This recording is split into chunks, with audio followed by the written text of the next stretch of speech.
Hello everyone and welcome back to the channel. If you're here, chances are you've either applied for or are planning to apply for an Australian skilled visa. Whether it's the Subclass 189, 190, or 491, navigating the visa process can feel like trying to solve a Rubik's Cube blindfolded. But don't worry, we're here to help demystify what's happening behind the scenes. In today's video, we'll dive into some fascinating trends shaping skilled visa processing right now. From jaw-droppingly fast turnarounds on certain visas to mysterious prioritizations that might leave your head spinning, this is information you need if you want to stay ahead of the game. And just so you know, there's a twist coming up about how where you live could make all the difference in your application timeline. So stick around till the end, because trust me, you won't want to miss it. Oh, and one more thing before we begin, hit that like button, subscribe to the channel, and turn on notifications. You'll thank yourself later when our next update drops with even more insights. Now, let's get started.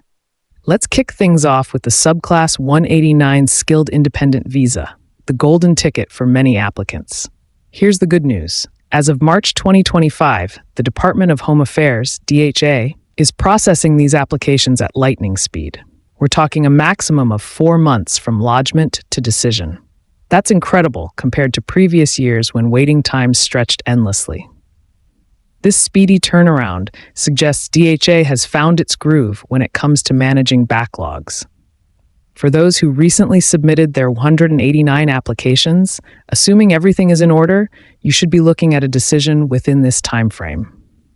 It's almost like they've unlocked turbo mode for this category.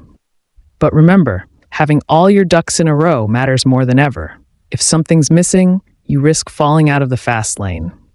Now, let's shift gears to the Subclass 190 State-Nominated Visa and the Subclass 491 Regional Skilled Visa. While the 189 seems to have hit the jackpot, the story here is slightly different and far more layered. Currently, DHA has reached applications lodged way back in July 23. But here's the catch. While they're working through July 2023 submissions, they're also dipping into older cases on select days. This dual approach indicates an effort to clear both new and lingering applications. Sounds fair enough, right? Well, not so fast.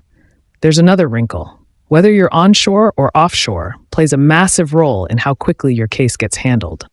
If you thought geography was only relevant for travel guides, think again.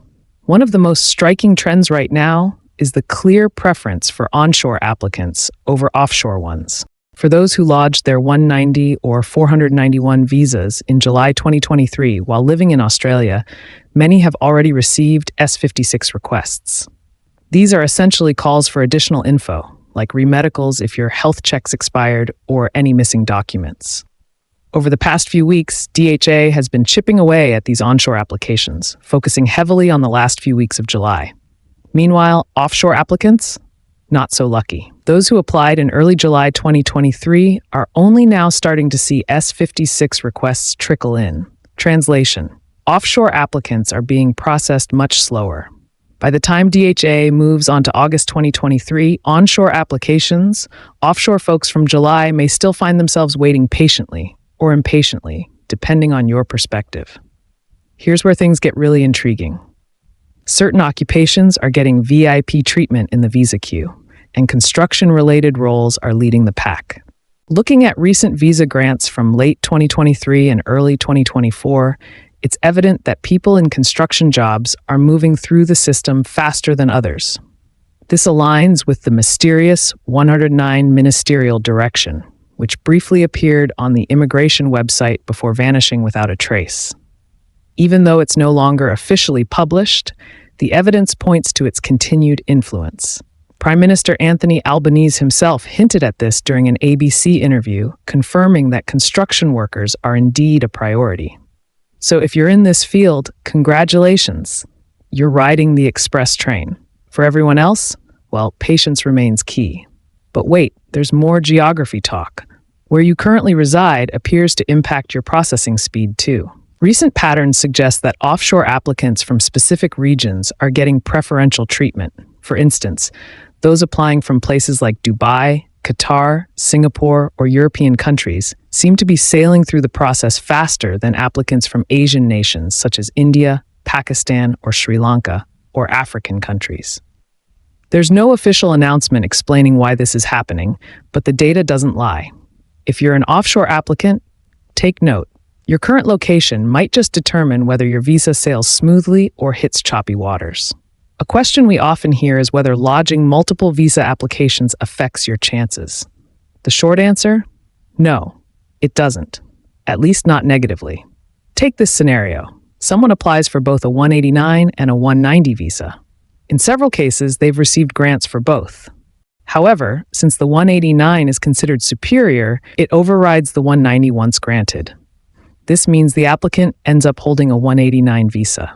That said, proceed with caution. Make sure your applications are accurate and consistent. Misrepresentation of details can land you in hot water, regardless of how many visas you lodge for. Speaking of accuracy, here's a crucial warning. Incorrectly claiming extra points can derail your entire application. We've seen heartbreaking cases where applicants were refused simply because they miscalculated their points. Common culprits include overstating work experience, English proficiency scores, partner contributions, or state nomination benefits. Before hitting submit, triple-check your numbers. A single error can mean rejection, wasted fees, and months or even years of lost progress. Trust us, it's better to be safe than sorry. Since DHA began tackling July 2023 applications in March 2025, we'll need to wait for Freedom of Information (FOI) data to fully understand the bigger picture. As more cases are processed, clearer trends will emerge. Until then, keep an eye out for updates. We'll be monitoring closely and reporting back as soon as new info surfaces. If you enjoyed this deep dive into the world of skilled visas, give this video a thumbs up, subscribe to the channel, and enable notifications. Your future self will appreciate staying informed. Thanks for tuning in, and until next time, happy visa hunting.